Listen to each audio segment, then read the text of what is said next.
My wife called neighbors to chase the SSS away when they invaded my house in the midnight. Falana.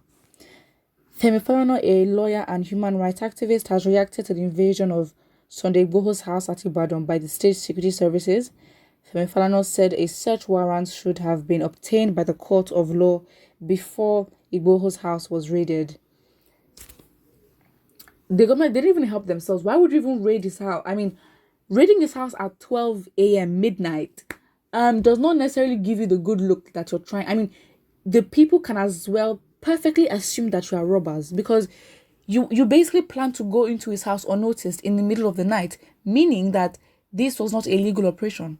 Because why can't you do it in the daytime? What's I trying to hide? In an interview with Object TV, Femi Falana said to raid a home means the territory of an enemy is invaded. He said there are ways to arrest a person in his house. He said a warrant of arrest should be obtained in the court. Speaking further, he said that a search warrant should obtain to search the house of a suspect. Femi Falana also said the people carrying out the arrest warrant weren't supposed to cause damages or kill anyone except there's a resistance. Also, Femi Falana said that at the end of the search, the owner of the house must confirm the items that were found in the house. In another part of the video, Femi Falana said he was abducted by the SSS in 1990, but then they denied it. Falana also explained how his wife called neighbors to chase the state security services away when they invaded his house in the middle of the night. Speaking further, he said no security agency has the right to declare anyone wanted without a court order. He said the state security service should have approached the court of law and state why Sunday Igboho should be declared wanted. But then wouldn't they work hand in hand? Because again, you're basically trying to say that the DSS works alone and just can do anything that they want to. Now that is even more dangerous. Wow. In the latter part of that video, Femi Falana alleged that the DSS doesn't have the power to independently carry out an arrest. He says their duty was to extract information about criminals. It's funny how you're the one that has to tell them, or we have to remind them sometimes, because it's like, excuse me, how can you just, do, I mean, all this, it don't make sense. It really don't make sense. The first comment here says, well said, sir. When they wanted an attorney general, they will not select... When they want an attorney general, they will not select people with knowledge.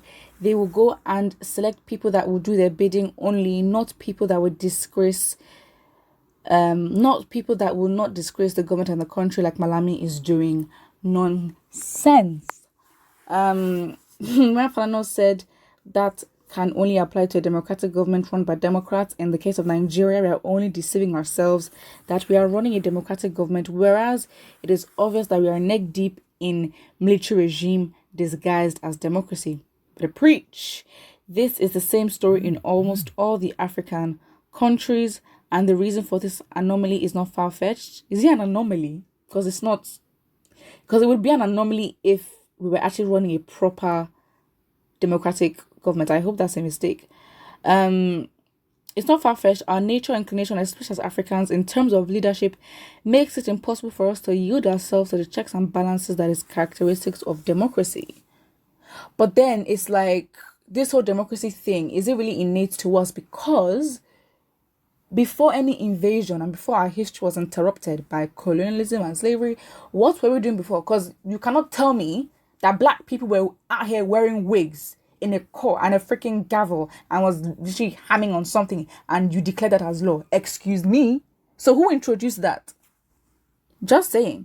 The black man naturally has the tendency to oppress his fellow at every given opportunity. I have come to terms myself with the fact that Nigeria is far from being a democratic state, which is why most times when I come across certain issues in social media, I am unperturbed. Let's be sincere with ourselves and stop expecting someone to give what it does not have. Democracy is only possible when those in power are men who possess democratic virtues. Cool. But that is absolutely right. I mean, I don't disagree with that. The only part I'm a bit iffy about, it's a bit, I don't know. It says, the black man naturally has the tendency to oppress his fellow at every given opportunity. That sentence is oddly it's oddly arranged in a way where I understand where it's coming from, but the way that sentence is arranged, it makes it seem like as if every African is out here trying to oppress each other. Listen, we have to understand that 400 years of slavery is a lot. And after that, colonialism, which was the reformed version of slavery, where they said, you know what, we're going to abolish slavery, but again, that doesn't mean we cannot even invade their land and go and, enslave them, still basically colonize their land. You can't say that 400 years is a long time, and you cannot, it's a very long time to shape the thinking and the, in a way, sort of culture of a people and the way we think. Because from that, there, I don't know who said it, like a popular person, that says the conquered behave like the conquerors. So really and truly, even after colonialism and when Nigeria got its independence, a lot of the way our laws were shaped, a lot of the way our system in Nigeria was basically a continuation of what the British did. Even with the military and how the military treated. Listen, all this harshness and all this, all this government, whatever, it was learned by the British, and that is what is still continuing today. So that statement really goes to say that the conquered really behave like the conquerors. Listen, if Nigerians want to change something and they are willing to change it, they will change it because the opportunity is there too. They will absolutely.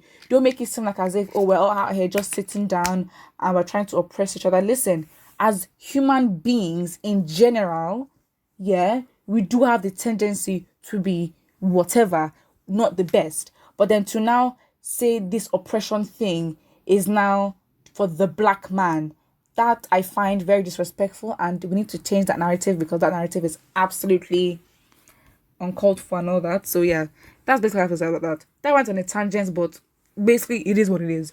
Another comment here says they are criminals and hide killers. The court should declare those that went to Chief Sunday Igboho's house wanted and charged for murder and ritual killing. Ritual killing? I don't know about that. I don't know if the court is in a position to sufficiently prove that beyond reasonable doubt that the killings were for rituals. I am not really sure, but they should be charged for murder. But who is going to hold them accountable? Who will? And that is just very, very, very, very, very, very sad. Put what you think about this in the comment section below. Don't forget to like and subscribe.